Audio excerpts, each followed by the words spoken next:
নিউটনের এটা এই যে রংগুলো করা আছে, এই রংগুলোতে একটা বিশেষ অর্ডারে করা আছে, মানে পরপর বিশেষ অর্ডারে। আমরা 4, 5 এ আছে বেনিয়া সহকলা, সেই বেনিয়া সহকলার পরপর রংগুলো আছে। বেনিয়া সহকলার রংগুলো কি?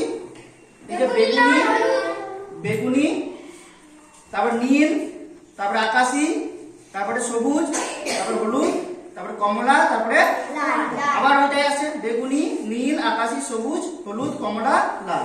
আবার একই আছে বেগুনি, নীল করে পুরোটা 4টে ভাগে ভাগ করে এভাবে করা আছে। এটাকে বলে নিউটনের চাকা। এইটাতে আমরা একটা খুব সুন্দর জিনিস দেব। কি জিনিস দেখবো? আচ্ছা এখন এইভাবে যদি আমরা দেখি, এইভাবে যদি দেখি তাহলে হ্যাঁ আমরা ওটা বইয়ে পড়েছি সাদা, তাহলে একটু আমরা এক্সপেরিমেন্ট করে দেখি যে ওটা সাদা হবে কি।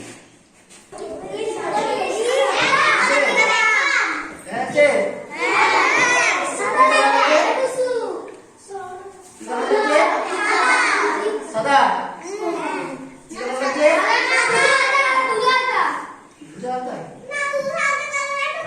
জোরে ঘোরাতে হবে, দাঁড়া জোরে ঘোরাচ্ছি, জোরে ঘোরাতে হবে।